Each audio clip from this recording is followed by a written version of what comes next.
apa. Kita balik sekarang ke topik yang sangat umum dan yang mungkin kita bisa dapati di mana-mana di lingkungan kita, yaitu pasangan beda agama, bro.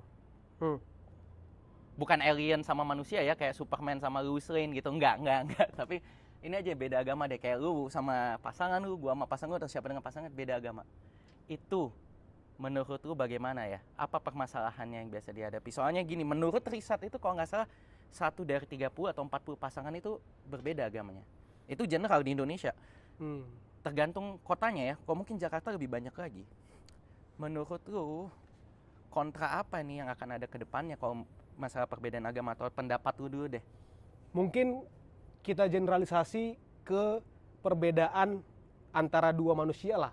Budaya dan suku bangsa lah kita bilang. Ya. Supaya lebih general, ada masalah perbedaan agama, perbedaan suku bangsa, perbedaan latar belakang kebudayaan. Jadi fenomena tantangan-tantangan yang dihadapi oleh pasangan yang berbeda ya. Nah, menurut gua dalam melihat ini kita perlu kategorisasi dulu isunya. Jadi kan ini kan akan mengerucut ke resistensi. Gini, isu yang menurut gua paling jadi masalah adalah ketika mereka mau menikah. Itulah makanya resistensi dari keluarga, ketika pasti. Dua insan yang berbeda ini ingin mengikatkan tali kasihnya dalam sebuah bentuk pernikahan, kan gitu ya. Jadi menurut gua tantangan itu dapat kita kategorisasi ke dalam dua. Pertama, tantangan yang resistensi yang rasional, kedua resistensi yang irasional. Kita bicarakan dulu yang mana? Irasional. Yang irasional dulu. Kalau menurut gua, atau gini deh biar gampang. Perbedaannya antara yang rasional dengan yang irasional, menurut gua kalau yang irasional itu dalam pemahaman dan sedikit pengalaman gua adalah yang dibutuhkan itu usaha dan waktu. Kenapa? Karena ketika dia itu rasional, maka kan sebenarnya yang dikhawatirkan dari perbedaan itu harusnya bisa dijembatani dengan pendekatan-pendekatan yang solutif. Misalnya gini lah contohnya gue kasih dalam pengalaman gue ya. Kalau ada orang tua Batak, banyak nih. Orang tua Batak, ya kan, orang tua Batak, Kristen misalnya, itu punya anak laki-laki, mau menikah dengan seorang anak perempuan dari keluarga Manado Kristen. Katakanlah gitu, sama-sama Kristen, tapi beda suku bangsa aja. Nah, resistensi yang mungkin timbul itu kalau kita lihat secara rasional menurut gue adalah gap budaya. Ya kan, pola interaksi. Apakah si anak perempuan ini, contohnya ini kita bicara dari kacamata keresahannya orang tua Batak ya. Apakah si anak perempuan yang dari suku lain ini mau belajar tentang adat, mau menghormati adat. Setahu gue tuh Batak itu kalau misalkan lu manggil setiap orang tuh agak ribet. Ya nggak sih, kayak om tuh siapa manggilnya apa. Ada titel-titel spesifik. Ada titel spesifik. Orang dari Manado kita cuma napa om. Ya. Om. Nah, jadi menurut gua betul. Nah, gap seperti ini itu sebenarnya rasional karena kan namanya orang tua itu kan apalagi ketika dia menghidupi dan mencintai budayanya, maka kan dia juga pengen ini sebuah hal yang diwariskan oleh anak cucunya. Ketika pasangan yang diharapkan membersamai anaknya ini untuk seumur hidup dianggap tidak memiliki kecintaan terhadap kebudayaan ini, maka menurut gue itu adalah keresahan yang rasional. Oleh karena itu, solusinya menurut gue adalah waktu dan usaha. Kenapa? Karena waktu untuk menunjukkan bahwa keresahan tersebut itu adalah hal yang tidak akan terjadi. Mungkin dengan membuktikan karakter dari pasangannya, atau menunjukkan dalam proses pacaran bahwasannya contohnya misalnya ya, si pasangan perempuannya ini sudah bisa mulai mengedres panggilannya bau, namboru, udah bapak udah. Tapi ini mungkin anak-anak yang maksudnya dari generasi-generasi yang sebelum-sebelumnya, milenial dan Y ya, generasi Y ya. Kita tend to do that. Tapi kalau kita lihat di generasi sekarang yang zaman-zaman anak now, Gen Z atau whatever, mereka tuh lebih fighting, lebih kayak melawan, lebih rebellious dibanding orang zaman dulu. Let's say dulu beda agama, mereka kayak enggak, this will make it work. Oh, kalau nggak bisa work, kita cabut barang-barang, kita kabur, kita tinggalin orang tua lu. Good point. Anak-anak zaman sekarang seperti itu. Jadi Gimana? poin kedua gue itu tadi ke masalah resistensi yang irasional. Nah, kalau resistensinya sudah irasional ini memang sulit. Karena misalkan sudah berbicara hal yang nggak bisa kita jamah secara logika. Contohnya misalkan, tidak boleh kawin dengan orang non-Batak karena itu adalah kehendak dari leluhur. Misalnya. Atau karena itu akan membawa sial. Nah, kalau gitu kan memang udah nggak ada yang bisa dilakukan. Kecuali terus berusaha dan... Makanya tadi gue bilang, komponennya kalau itu rasional hanya butuh waktu dan usaha. Kalau itu irasional, maka bertambah komponen baru yaitu doa. Lu harus banyak doa, men. Karena kalau udah irasional, apapun yang lu bilang, terutama ke orang tua yang ya kita bisa bayangkan sudah lebih senior, mungkin lebih sulit menerima informasi. Apapun yang lu bilang, itu kalau kebetulan lu unlucky lagi, dapat orang tua yang tidak mau mengikuti cara berpikir anaknya, memang itu menurut gua kadang-kadang solusi terakhirnya yang lu bilang tadi, kawin lari. Kawin lari dengan nanti diharapkan misalkan di kemudian hari akan diterima lagi oleh orang tuanya. Tapi itu menurut gue itu terlalu riskan dan Iyalah, nggak ideal kalau lah. membabi buta mungkin sebaiknya jangan ya kayak kawin Jangan lari. lah. Cuma banyak bahkan sebenarnya kalau nggak salah setahu gue tuh ada adat dari suatu daerah di Indonesia juga yang mengiyakan kawin lari. Kalau gue kurang inget dari Iya, kayaknya gue pernah Gua mesti dengar kabur, juga. gua kabur wanitanya dulu berapa lama baru balik lagi gitu. Iya, itu kayaknya di Sulawesi deh, somewhere Atau around di Sulawesi. arah timur Iya, kali iya. ya. NTB kali apa gue. Mungkin itu salah satu bagian dari cara seremonialnya kali ya. Gue nggak tahu apakah itu. seremonial, tapi beda sama Iya, actual. apakah itu substansinya, apakah itu seremoni? Kalau gue nggak salah ingat itu lebih ke seremonial. Nah zaman sekarang nih, kalau misalkan di berbeda agama, yang gue bingungkan adalah gini, orang, jadi gue punya mungkin kayak ada beberapa orang gitu ya, kayak yang dari punya tembok gitu di agama untuk memilih pasangan atau untuk berpasangan dengan siapa. Untuk ketika dia masih single, dia punya tembok yang tinggi banget, mungkin lebih tinggi dan lebih tebal dari dari tembok Cina gitu. Anjing. Ya. Iya kan? Iya, mungkin dari gini, mungkin dari adat di tempatnya dia, adat orang tuanya dia yang lu mesti sama yang sesuku mungkin kayak gitu kan ya, atau apa ya. Habis itu lu mesti agamanya mesti sama, kalau nggak bisa. Habis itu ada lagi, lu mesti usianya begini. Belum kekayaannya gitu. Lu mesti dia yang gini. Dia punya tembok nih. Diserang dari mana-mana lah pokoknya. Iya, dia punya tembok gede, tapi sama tembok itu rubuh, dia bisa end up atau pacaran atau bahkan menikah sama orang yang tidak masuk dalam semuanya ini. Menurut lu apa perubahan, kenapa dia bisa bertindak seperti itu, manusia ini? Maksud gue manusia juga tapi. Itu pasti resilience. Pasti endurance yang luar biasa besar. Karena gini, sepengetahuan gua, kasus untuk masing-masing skenario yang berhasil tuh ada. Jadi misalkan yang berbeda terus pada akhirnya dipersatukan, berhasil bahagia happily ever after banyak. Ya kan? Yang kawin lari, habis itu balik diterima lagi sama orang tuanya, tiba-tiba karena udah punya anak, jadi cucunya disayang banget, ada. Jadi untuk setiap bentuk kasus sebenarnya, presiden berhasilnya ada aja. Tapi menurut gue yang menjadi faktor pembeda dalam kasus yang lu bilang tadi itu, menurut gue pasti ada elemen resilience dan endurance. Karena bro, membayangkan effort, waktu, capek kasih, banget sih. cinta yang perlu tercurah untuk mengusahakan itu pasti luar biasa, pasti luar biasa. Kalau lu tahu Indian, gini ya, nggak di Indian juga ya, kendalanya lebih banyak dibanding kesenangannya. Karena untuk kesenangan lu mesti ngawatin kendala yang terlalu menyiksa menurut gua. Dan bahkan di Indian itu belum tentu bagus akhir ceritanya, nggak disetujuin sama orang tua, lu bertengkar sama orang tua, lu mesti spend mungkin bertahun-tahun jauh dari adat istiadat yang ada, lu mesti kayak seperti itu sedemikian lama. Menurut lu itu worth it nggak sih? Kalau menurut gua ya nggak worth it, man. Ya kan? Karena gini, lu tahu Indian keluarga lu maunya lu sama yang seagama, ini kan pasti banyak kan dari parents, dari keluarga atau sesuku. Lu fight Indian juga lu nggak dapat. Abis itu rumah tangga lu bertahun-tahun atau apa hubungan lu bertahun-tahun dihantui dengan hal yang itu. Menurut gue itu nggak worth it, man. Kalau menurut gue memang sulit ya, karena kita kan kalau bicara worth it atau enggak ini kan harus kita uji dari hasil. Walaupun demikian kan juga menurut penelitian ada juga sebenarnya dalam proses menggapai dopamin di otak itu bukan hanya hasil tapi juga proses. Jadi kan ada orang yang bertahan karena menurutnya prosesnya mendewasakan. Ada orang yang prosesnya berat tapi dia fokus dengan harapan hasilnya itu akan seperti yang diharapkan ideal gitu. Ya itu kalau ngomongin idealisme, gue pernah ngerasain pengalaman gue sendiri. Kita punya ideal masing-masing ketika memulai sesuatu kan. Karena saking mungkin kita terlalu panas dalam cinta atau apa gitu ya, kita bilang menganggap semua itu oke, asal berdua aja bisa. Mau beda agama, beda suku, mau lawan orang tua, lawan keluarga. Us against the world gitu iya, ya. us against the world. Tapi kayak ini dunia milik kita berdua gitu rasanya. Kita bisa lalui.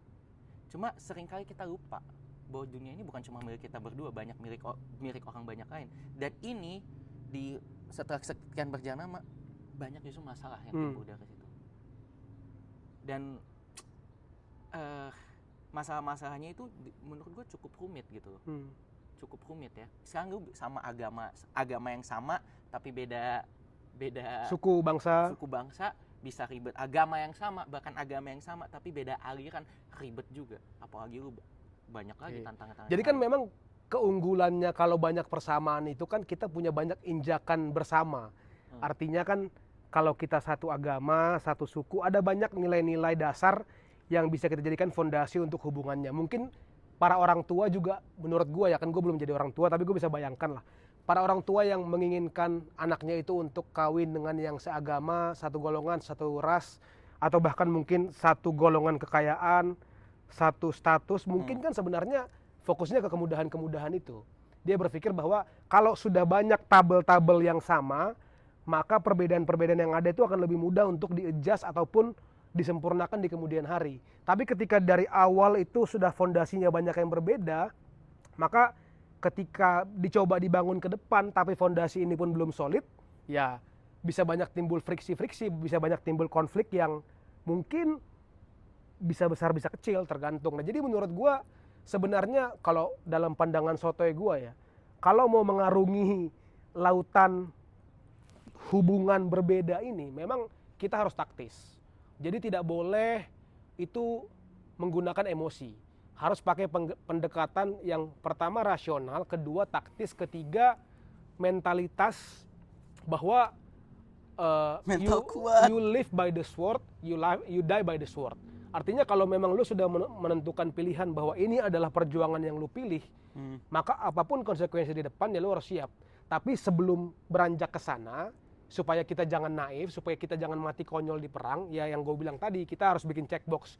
Misalnya, setidaknya, kalau gue berpikir setidaknya pandangan-pandangan fundamental lah tentang bagaimana cara mendidik anak, anaknya mau diajarkan dengan cara apa, bagaimana cara kita menyayangi orang tua. Nah, oke, ini kita bisa masuk lagi nih di sini. Kalau masalah biasanya ke anak, ke orang tua itu bukan cuma agama ya. Kita udah bahas juga tadi. Ya.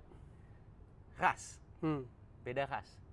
Lu bisa sebutin gue ras apa nggak ke kamu ya, Kak? Ya itu Batak tadi kan. Lagi yang lebih kenceng lagi. Dan rasanya mereka juga dari cara gue berbicara sudah bisa mengidentifikasi deh. Nggak mungkin kalau gue bilang Sunda mereka percaya.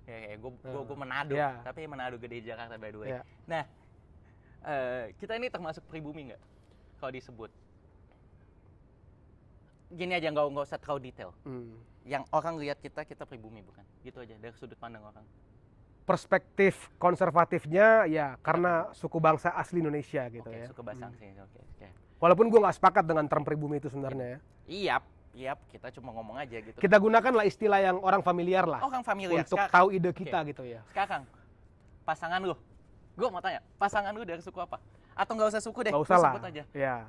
Pokoknya pasangan gue berbeda lah sama gue sukunya. Itu aja udah. Kalau gue punya pasangan, gini aja lah bahasanya gampang bro, Cindo. Ya oke.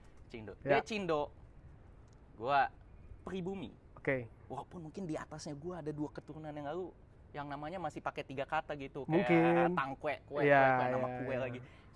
Sorry. Maaf. Ya. Terus familiar juga nggak pasangan lu sama? Langsung isunya aja lah, isunya apa? Langsung isunya aja, iya. Emang kenapa? Ya oke lah, ya. Iya, oke ya. Menurut tuh dari zaman dulu kita punya permasalahan dari zaman dulu, kita way back gitu ya. Way back.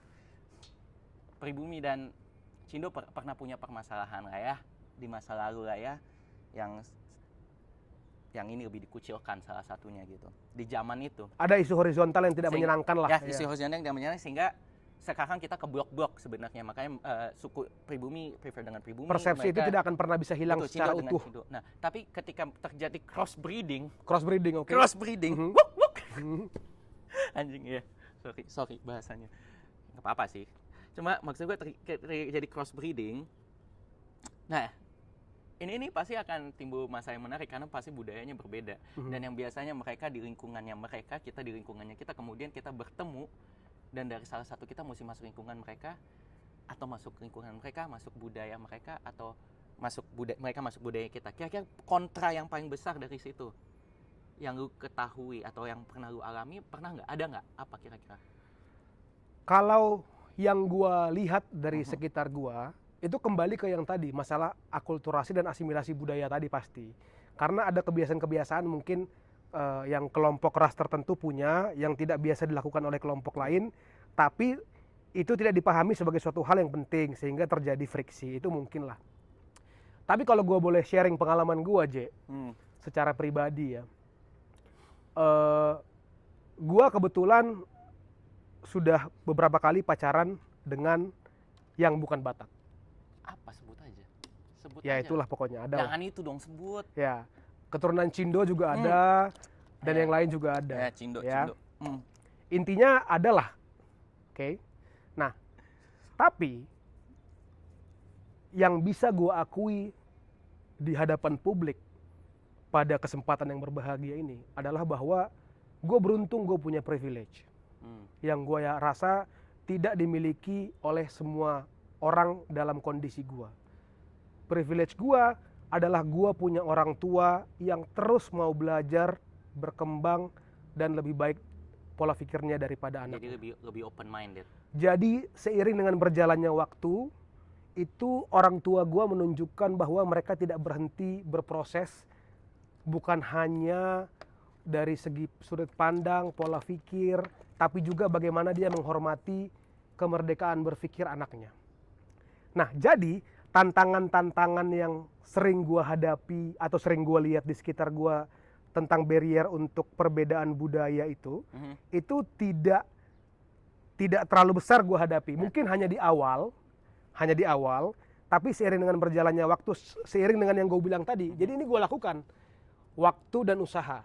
Seiring dengan gue coba untuk rasionalisasi, kenapa hubungan itu seharusnya dilihat meritsnya, bukan kemasannya. Kenapa yang penting itu adalah hati dari antara kedua orangnya. Kenapa yang paling penting itu adalah keinginan dari pasangannya itu untuk memuliakan adat budaya dari pasangannya. Selama aspirasi itu ada, maka nggak ada masalah. Respon orang tua gue terhadap kalimat barusan 5 tahun lalu, 3 tahun lalu, beda dengan yang respon dengan tahun lalu itu berbeda. Tapi gimana kalau dari pasangan lu sendiri, misalkan pasangan lu kan kita beda ras itu, menurut tuh ada kontra yang pernah terjadi nggak antara hubungan, mungkin pengalaman yang lu tahu atau pengalaman yang lu hadapi? Kalau dalam pengalaman empiris gue lebih ke potensi permasalahan. Jadi belum sampai jadi masalah. Tapi kira-kira apa ini? Kita harus bahas. Menurut gue kita tabur aja masalahnya ini apa biar jadi. Misalnya contohnya dalam mungkin yang lebih relevan yang ada di sekitar gue, contohnya selebrasi perkawinan misalnya. Ya kan, kalau orang yang dari suku Batak itu maunya ada acara adat, nari, ya nortor segala macam, ada rangkaian-rangkaian lah. Ya kan, kalau dari contohnya misalkan kalau dari latar belakang Chinese terutama yang masih menggiati budayanya itu ada sangjit, ada selebrasi-selebrasi lain. Nah menurut gua kadang-kadang tantangan-tantangannya di situ, terutama kalau uangnya pas-pasan. Ya kan, itu bahaya. Kalau uangnya banyak sih nggak apa-apa dibikin 10 kali acara. Betul. Masalahnya ini udahlah uangnya pas-pasan, mau pula dibikin acara, yang satu harus ngundang 2.000 orang, yang satu ngundang 500 orang. Itu kan tuntutan dari keluarga masing-masing, budaya masing-masing. Itu menurut gua yang paling banyak masalahnya. Karena kalau aspek masalah pribadinya, menurut gua kalau sampai lu sudah menentukan hati mau menikah dengan seseorang, seharusnya di dalam ketetapan hati itu sudah termasuk diantaranya keyakinan bahwa pasangan lu ini akan mau memuliakan budaya lu. Itu menurut gue seharusnya sebagai orang seperti gue ya, yang punya kecintaan terhadap budaya gue, itu sudah masuk ke faktor. Jadi nggak akan gue ajak, akan gue pinang kalau gue belum punya keyakinan bahwa si kawan ini kayaknya mau nih untuk masak-masak arsik, masak daging babi panggang ya gitu-gitu kan buat gua sebagai orang yang masih lahir di kampung itu sangat penting. Penting. Tapi ya gue nggak mau memaksakan dia untuk melakukan itu. Iya. Kan. Kalau di sekitar lu gimana tantangannya yang lu lihat? Kalau gue ngerti sih hampir sama-sama aja ya. Kalau gue sih bisa fair to say that my father, that my family they're open minded. Tapi gue nggak tahu, gue belum tahu tentang pasangan gue karena sebelumnya gue juga pernah sama orang yang mungkin kita nggak ngomongin ya dia dari Shindo juga. Tapi emang dia budaya-budaya ininya masih ada di keluarga besar walaupun di dianya nggak ada. Waktu ketika gue mau deket sama dia itu masalahnya gede banget bro. Langsung duk kayak singkat cerita. Yang sebelumnya lu nggak lihat ada masalah ini? Gue nggak tahu gitu. Lu nggak tahu akan ada ini atau lu nggak tahu segede ini? Gue nggak tahu. Nggak. Jadi dulu itu yang sama Mai, yang in the past. Oke. Tiba-tiba tuh masalahnya gede. Jadi permasalahan gue sama dia itu sampai ke satu keluarga dan itu harus di-decide dari keluarganya dia. Maksudnya sampai om dan seluruh keluarganya besarnya tahu. Jadi forum besar ya? Jadi forum besar bro. Padahal isu pribadi. Jadi kayak they against us waktu itu. Them against ya kan. The word against us ya no problem. Tapi waktu itu lu masih memutuskan untuk berjalan terus. Oh ya berjalan. Karena kenaifan yang lu bilang tadi itu. Karena cinta kita itu. Terus lanjut. Setelah tetek ya berpasangan. Ternyata ada isu lain bro. Agama juga. Ada barriernya juga kepercayaan. Tapi udahlah seperti itu yang masalah. Nggak, sebentar dulu. Kok masalah agamanya belakangan? Emang nggak dari awal lu tahu beda masalahnya? Nggak, masalah agama gini karena masalah agama itu bisa pengaruh bro. Karena mungkin lu agama Kristen sama. Oh, lu denominasinya. Sama, tapi beda denominasi itu bisa jadi masalah juga. Iya. Kalau satu yang konservatif, satu yang progresif, satu yang nyanyinya diam, satu yang angkat tangan gitu ya. Itu aja bisa jadi masalah. Apalagi ketika orang tua dari kedua pihak belum tentu kayak bisa menerima itu. Nah, kalau gua ngeliat juga misalkan karena gue udah pernah belajar tentang permasalahan gue di masa lalu ya juga gue pasti lebih konservatif dong terhadap apa yang akan dari depan. Nah kalau kita ngeliat lagi misalkan kita orang tua kita dari sisi kita sebagai keluarganya kita itu open minded tapi keluarganya dia enggak, itu gimana? Bubar. Menurut gue sih bubar. Terutama kenapa buat gitu? Ya gini men. Tapi lu like so in love both like tapi abis itu mesti bubar gitu. Karena nggak bisa dipungkiri, nikah itu kan menggabungkan keluarga ya. Jadi kalau pada starting point aja mereka belum mau untuk membuka hati untuk menerima gue buat apa? Kecuali lu bilang bahwasannya belum bisa menerima sepenuhnya, itu masih oke lah. Tapi kalau dari awal lu sudah melihat ada resistensi, ada semacam sudut pandang a priori terhadap lu, kredibilitas lu, menurut gue itu akan terus menghantui. Terlebih khusus kalau pasangan lu itu bukan tipe yang bisa membentengi lu terhadap keluarganya. Gue selalu bilang ke pasangan gue juga mungkin ke orang-orang terdekat gue bahwa interaksi antara mertua dengan anak itu kan, anak menantu itu kan sebenarnya cukup menarik ya. Karena gue belum pernah jadi mertua atau menjadi menantu. Tapi kalau yang gue observasi dari sekitar gue, kan ini adalah anak ketemu gede. Ya kan? Jadi menurut gue tetap harus ada buffer, yaitu anaknya langsung. Jadi maksud gue gini, kalau dibiarkan misalkan hardikan dari keluarga perempuan itu langsung ke laki-laki, instead of melalui dia dulu sebagai benteng atau sebagai yang membantu, itu menurut gue sakit hatinya akan lebih dalam damage-nya. Karena kan kita bisa berpikir, anjing keluarga gue aja nggak kayak gini ngomong sama gue gitu loh, ya kan? Makanya tetap menurut gue kuncinya itu kembali ke yang akan lu pinang ini. Terutama kan kalau kita punya aspirasi pengen ini menjadi sekali seumur hidup lah, ya kan? Kita kan punya aspirasi pengennya udahlah jangan lagi, cukup. Ya kita harus yakin dulu karena menurut gue us against the world itu bisa kalau ini memang us. Tapi is it us?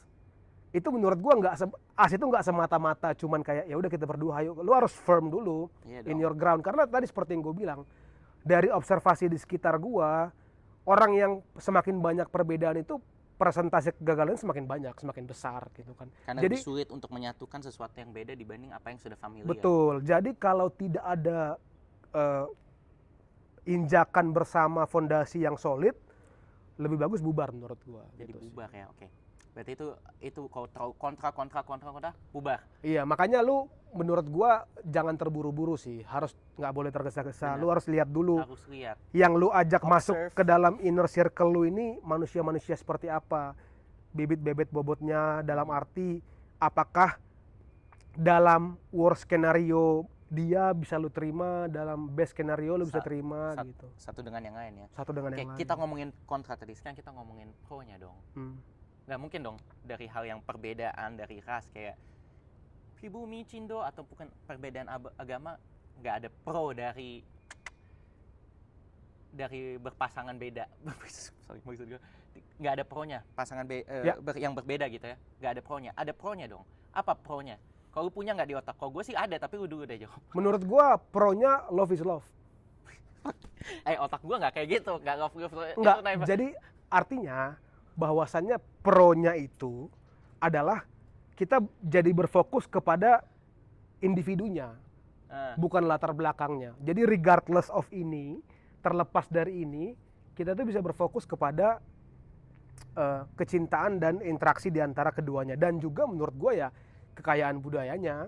Jadi lu belajar kekayaan budaya dia, lo jadi punya kesempatan untuk bisa menghidupi budaya lain. Dan yang ketiga menurut gue, alasan yang lebih anekdotalnya adalah ada beberapa ras tertentu yang kalau digabungkan itu hasilnya bagus banget.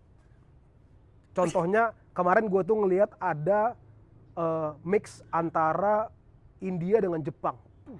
Wah, gue lihat itu tuh di YouTube. Itu cakep banget. Nah, kadang-kadang itu kan juga pro kan. Iya. Jadi kayak misalkan ada juga yang gue lihat contohnya Sunda campur Prancis. Waduh. Boleh juga. Nah, jadi dari segi mix and match komponen, menurut gue jadi pool of possibilities lebih besar. Jadi menciptakan yang bagus lebih besar kemungkinannya. Indonesia. Kalau kita ngomong kan tadi Sunda sama Prancis, Jepang sama... Itu yang gue ingat di kepala gue lah. Itu yang gue ingat kah? Kau sesama dari tanah Indonesia, misalkan di mix, menurut lu mix yang paling hot mana nih? Batak sama Cina sih menurut. Batak sama Cina sabi. Batak sama Cina sabi banget anjing. Saya dapat gitu muka kotak-kotak badan Batak yang keker tinggi gitu yang bold, tapi kulitnya mulus kayak Cina kan banyak Batak Medan. Iya betul. Tapi Manado juga oke kok. Manado Mongol hitam habis ada Cina sipit-sipitnya dikit juga oke kok. Kalau di sekitar lu apa kombinasi mixing ras yang paling bagus lu lihat? Tapi paling kalau Manado sama Chinese sama Cina itu sama Cindo nggak begitu kelihatan. Kalau dia dari Manado yang Budo yang kulit putih, jadi ya sama aja jatuhnya. Dulu orang Manado tuh punya nenek moyang yang dari Chinese langsung nggak sih? Kayaknya mungkin ya, kan sama-sama Mongol kita kayaknya, tanah dulu Mongol jajah. Tapi kayaknya gitu, karena di Manado kan wajah-wajahnya seperti itu semua. Kan bukannya Batak juga sama, lu banyak juga kan di Medan, Chinese. Banyak, tapi gua nggak tahu apakah dulu ada, kan kalau zaman dulu kan pelaut yang datang. Ya kan masuk lewat ekspansi situ, pasti gitu. ada aja. Oke, sama ini gue punya satu yang gua ngerasa pro banget nih, ini pro-nya. Ketika lu berbeda ras ataupun agama, pasangan yang berbeda. Ketika menikah, lu semakin banyak hari raya. Lu ngerti nggak? Banyak selebrasi. Jadi, banyak selebrasinya. Kita ada Chinese New Year, ya kan? Ada Natal. Mungkin kalau lu juga tiba-tiba ternyata lu pribumi yang Muslim juga, lu punya lebaran juga, bro. Ya kan? Iya. Ada yang kecil-kecil kayak Maulid Nabi gitu-gitu ada ya. yang kecil-kecil banyak, bro. Banyak liburannya. Cuma yang repotnya, lu keluar banyak duit kalau udah jadi si tua-tua. Betul. Ya, tapi kalau itu mah menurut gua, kalau masalah duit itu kan ya bisa lah. Bingung gini aja, Bo, bingung deh. Oke. Lu udah beda sama pasangan, beda ras, beda agama. Mau liburan, lu bingung mau decide kemana sekarang. Kapan kita mau liburan? Mau lebaran, mau Natal, atau pas Chinese New Year, atau pas kapan nih kita mau liburan? Summer kah? Hari raya apa nih yang kita mau liburannya kemana? Liburan bareng-bareng gede keluarga. Kan bingung. Masa lu mau liburan seminggu setahun 5 kali, abis itu yang liburan panjang bersama keluarga. Tapi terkait perbedaan ini satu hal lagi ya. Menurut gua ada perbedaannya antara ketika berbeda itu adalah suku bangsa dan agama. Kenapa? Karena perbedaannya itu lo harus milih. Kalau agama kan lo harus milih agama lo apa. Iya. Sedangkan kalau suku bangsa itu lo bisa mengakomodasi dua-duanya. Gua misalkan Batak Sunda, gua Manado Aceh. Tapi gini, lo bisa milih. Itu kan secara legal, secara di on the paper gitu kan. Tapi kan hati lu belum tentu harus convert secara hukum aja bisa, tapi hati lu belum tentu. Jadi menurut gua bisa aja. Bukan, setidaknya perbedaan jaraknya. Jadi kalau analogi gua ya, kalau perbedaan antar bangsa, antar suku bangsa itu 30 cm, kalau perbedaan agama itu 3 meter. Mungkin itu sama-sama berbeda, tapi jaraknya agak lebih curam. Karena itu kan harus memilih, kedua kan bagaimana satu agama melihat agama yang lain, kan ada tantangan-tantangan itulah. Gitu sih. Kita ngomong gini aja, sekarang kita anggap dua pasangan yang berbeda agama dulu. Ataupun bisa juga sih kan, perbedaannya akhirnya menjadi satu, udah nikah. Dan pasti salah satu, kalau di agama ya, itu pasti kan harus convert. Let's say lu dari Kristen harus pindah ke Muslim, atau vice versa gitu lah ya. Nah, menurut gue ya, manusia itu walaupun dia secara legal apa dia ikutin untuk pernikahan supaya dapat di-accept sama orang tua dan keluarga dan society-nya dia sudah convert, tapi untuk convert di hati lu itu susah. Jadi gini, gue punya teman mamanya itu Muslim ya, habis itu dia pindah jadi Kristen. Tapi sampai hari ini setelah berpuluh-puluh tahun mamanya masih nggak mau nyentuh yang namanya babi ataupun makanan-makanan lain yang haram. Dia masih ngerasa jijik gitu. Gue nggak makan walaupun gue convert. Berarti di hati kecilnya dia masih ada jiwa lamanya. Tapi ini pernikahan dia berpindah mungkin karena cinta itu tadi awalnya.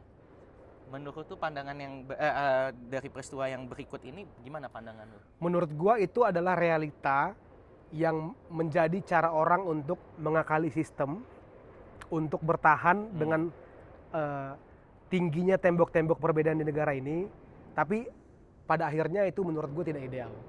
Tidak ideal. Tapi buktinya keluarganya berjalan semuanya langgeng sampai. Ya bukan berarti tidak ideal dia tidak bisa berhasil kan. Makanya tadi gue bilang untuk setiap case itu ada yang berhasil. Tapi kalau perspektif gue itu tidak ideal karena jadinya kayak setengah hati. Kita nggak bisa melihat hati, ya kan? Tapi kan dari the way she carried herself dengan dia masih katakanlah jijik seperti itu walaupun sudah tercatat sebagai orang Kristen bertahun-tahun, artinya kan itu apakah bisa atau tidak ya bisa-bisa aja. Salah atau tidak menurut gua nggak punya kapasitas untuk menghakimi itu karena kan ya buktinya bahagia. Tapi kalau dalam kacamata gua itu nggak ideal karena ya itu jadi kita nggak punya identitas aja gitu. Karena menurut gua dan pemahaman gue sendiri kan, agama dan budaya itu kan lebih ke moral kompas ya. Artinya kan kita jadi punya kompas moral untuk menentukan kita mau melangkah ke arah mana. Kita tahu nih bahwa utara di sana gitu. Terserah lu mau ke timur, lu mau kemana, yang penting lu tahu utara ke sana. Nah kalau moral kompas lu itu tidak konsisten, artinya kadang-kadang utara di sana, kadang-kadang utara di sana, menurut gua itu menjadi tantangan tersendiri. Nih ngomong moral kompas, agama menjadi moral kompas untuk setiap orang dan setiap mungkin pasangan ya. Tapi bagaimana bro, kalau misalkan ya salah satunya pasangan itu tidak punya moral kompas atau tidak punya agama atau cuma agama karena hukum tapi dia ateis atau agnostik yang nggak percaya apa-apa. Menurut lu sebagai pasangannya dia apa yang akan lakukan, apa pro-nya? Ketika dia nih pasangan lu nggak punya agama sama sekali, dia nggak percaya Tuhan, nggak bahkan ada moral kompas dari kitab manapun dia belajar, mungkin dia nggak suka juga, dia free. Apa lu pernah berhadapan dengan manusia seperti itu atau apa pro-nya buat lu mungkin? Menurut gua analoginya bro, kalau orang tersesat nggak tahu arah, tiba-tiba ada orang yang datang bawa kompas dan dia tahu arah, maka kemungkinan orang yang tidak tahu arah ini akan mengikuti arah lu itu kan lebih besar. Karena dia pun tidak punya panduan.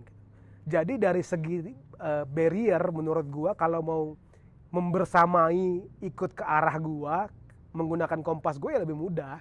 Karena kan mungkin si kawan ini sedang terjebak di hutan, dia nggak tahu mau ke arah mana, hanya ikut arah angin. Tiba-tiba datang nih abang-abang bawa kompas, tahu ke sana ke utara, ya udah ikut aja. Tapi bagaimana bro? Sebenarnya dia udah punya kompas, bahkan udah pernah pegang kompasnya. Tapi dia sudah nggak percaya dengan kompas lagi. Oke. Ya buat dia percaya sama yang megang kompas. Dalam hal ini gua. Itu jawaban bagus. Jadi dia nggak bisa percaya Tuhan ataupun apa agamanya dia, tapi dia percaya sama elunya. Wah itu luar biasa. Bro. Dan ini. Benar sih. Dan banyak para pemuka agama yang gue hormati dari semua agama. Ada yang gue ikuti yang agama Kristen, agama Islam, agama Buddha, Hindu dan sebagainya. Hampir semuanya itu bicara hal yang sama.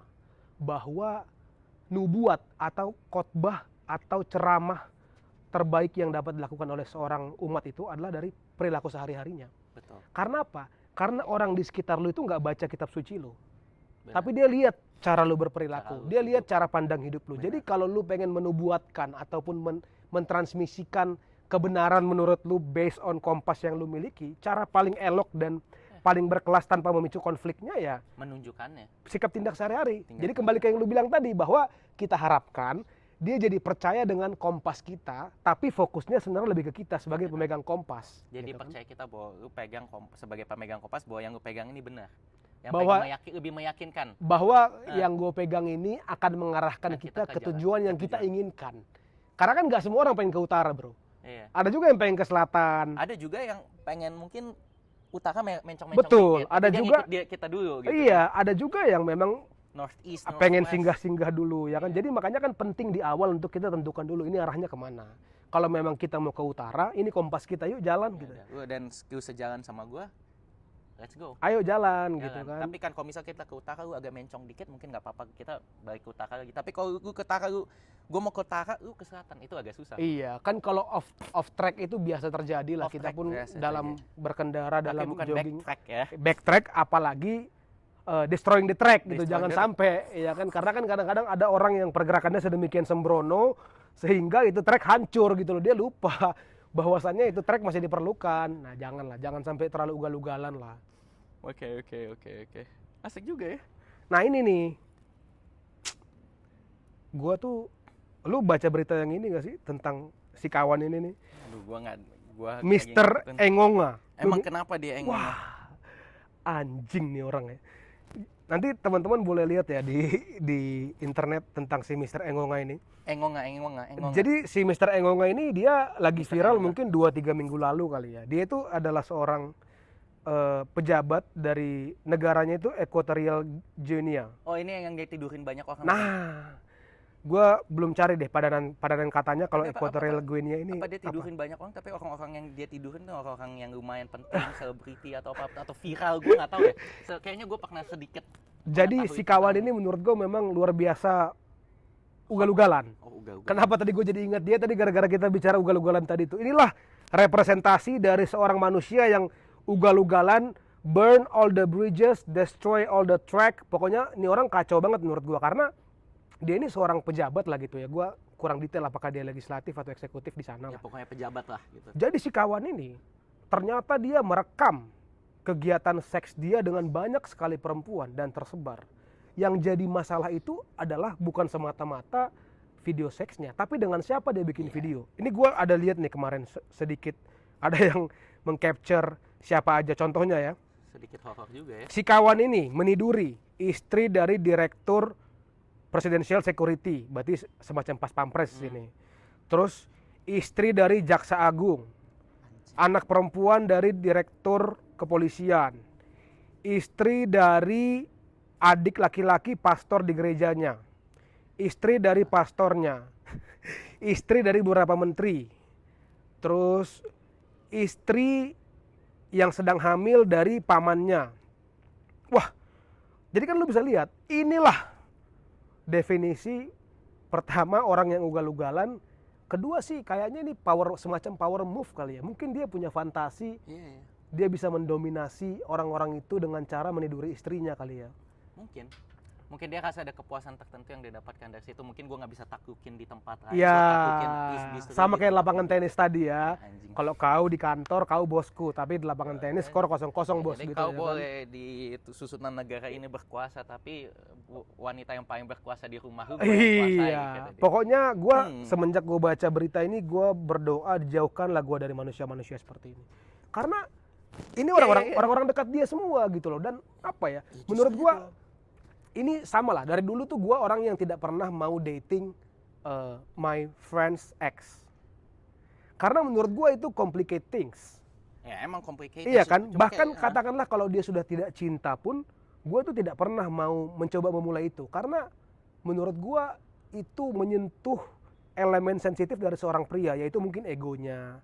Kenapa banyak orang-orang yang menyelingkuhi pasangannya dari istrinya. Menurut gue itu semuanya power move, psychological move sih. Karena kalau bicara kenikmatan duniawi, ya kan perempuan bukan cuma satu. Banyak. Ya kan, tapi kalau sampai lu pilih dari sedemikian banyak opsi di dunia ini, kan persentase perempuan sama laki-laki di negara ini kan banyakan perempuan. Kalau dari sedemikian banyak perempuan di dunia Kenapa ini, nggak yang lain aja ya? lu pilih satu orang ini, terlebih khusus kalau kita lihat secara fisik, bukannya spesial-spesial sekali gitu ya kan. Ini psikologi aja, Itu murni lu berarti emang bangsat mau aja sama bangsat temen aja. lu gitu Tapi loh. gini, jadi kalau kita lihat di perselingkuhan ataupun diapain, lu mau nidurin siapa, kayak lu bilang, persembunyian, kayak gue bilang nih, gue mau kasih tahu persembunyian yang paling bagus lah adalah orang-orang terdekat tuh. Iya Karena sih. gini, let's say lu mau nidurin orang atau lu selingkuh atau tidurin siapa tapi di Jawa Barat, lu kan bolak-balik ke Jawa Barat gitu kan, ketahuan bro. Tapi kalau di lingkungan kantor lu atau mungkin di satu gedung yang sama atau di lingkungan area sama, lu nggak ketahuan. Makanya banyak work husband, work wife gitu ya. Work husband, work wife juga selingkuhnya sama yang sejenis. Iya. Persembunyian yang paling bagus yang sama-sama punya anak. Begitu dia melenceng jauh kok tiba-tiba ada di universitas mana lagi daerah situ kan ketahuan. Lu punya tuh. temen yang punya itu nggak, work husband sama work wife gitu? Jadi maksudnya gimana? Lebih detail lagi. Jadi dia punya pasangan di tempat kerjanya yang sering nebeng-nebeng pulang atau Iya. searah-searah atau disearahin gitu. Ya pasti ada aja sih di mana-mana gua rasa ada sih, tapi ya Yang sekitar lu, ada nggak yang lu lihat? di sekitar gua.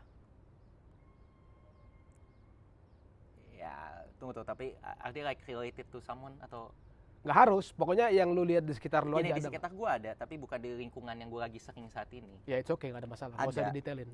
Ada. Ya, cuma ya kita juga sebagai Lu pernah orang- denger nggak mindset dia tentang hubungan itu? Kenapa? Gini, hubungan itu terjadi ya namanya gini, cinta tuh nggak jauh-jauh dari lokasi, menurut gua. Dari waktu yang lu spend sama pasangan lu. Kalau lu aja setiap hari jauh dari pasangan lu yang sesungguhnya, ngerti nggak? Mungkin sesungguhnya atau pasangan lu Yang resmi? yang resmi gitu ya. Dan jarang spend waktu sama dia. Gua ngerasa itu nggak bisa, agak sulit. Apalagi Karena kalau waktu love dan- language-nya iya, quality time quality ya. time. Sementara ada orang lain di mana dia mungkin bisa punya quality time bersama di tempat lain, di tempat yang dia tiap hari ada. Gitu. Ya, itu tough sih. Apalagi kalau udah berpasangan, entah itu pacaran atau ya right, married, itu agak sulit. Jadi menurut gua kembali lagi kalau kita ngomongin marriage, once you get married kan lu udah menikah, perbedaan lu apa? Lu udah selesai nih. Permasalahan perbedaan akhirnya lu jadi satu. Tapi itu bukan end of the story, bro. Itu baru permulaan yang lain. Ketika lu married, menurut gua alangkah baiknya lu punya spend quality time yang bagus sama pasangan lu. Karena menurut gua itu jadi salah satu yang bikin lu solid. Emang work husband sama work wife ini sebuah fenomena yang sangat nyata sih di ibu Ya kota kan ini. orang semakan gimana sekarang orang keluar di ibu kota jam 6 pagi keluar, bro. Nyampe rumah jam 10 malam, gelap. Betul. Ketemu gelap. Sepertiga hari dihabiskan Sepertiga hari bersama dengan orang iya, lain. lu bersama orang lain, gaji nggak seberapa, lu tinggal di ibu kota, lu nggak bisa hidup di ibu kota kalau gaji lu nggak seberapa. Untuk mungkin bayar tempat tinggal di sini aja udah lumayan mahal loh, bro. Ya kan? Lu tinggal di luar kota, di suburban, Commuting jadinya. commuting 2 jam, 3 jam lu pulang. Lu capek nggak? Sehari lu cuma ketemu cuma buat tidur doang.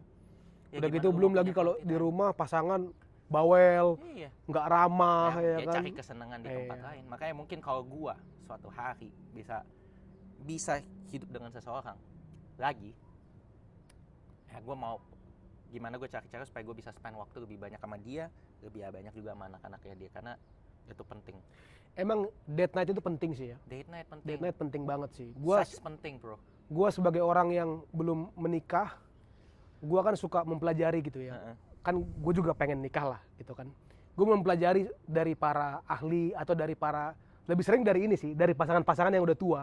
Jadi gue suka nonton tuh di YouTube pasangan-pasangan yang udah 70 tahun, 80 tahun. Ditanya sama orang kan, apa sih rahasianya untuk lu tetap bisa bersama? Terus gue suka banget tuh konten kayak gitu tuh. Kebanyakan mereka tuh selalu bilang, don't stop dating your couple gitu loh. Iya, benar. Harus tetap lu dedikasikan waktu untuk appreciate each other gitu kan, untuk menyenangkan satu sama lain. Karena kadang-kadang kita mungkin ketika sudah bersatu jadi fokus ke yang lain, seakan-akan yang di rumah ini sudah pasti aman. Padahal ini enggak. Padahal belum tentu gitu Gue ya kemarin kan. nih kebetulan banget pas lagi lu ngomong older couple ya, elders. Gue sama cewek gue lagi jalan di mall.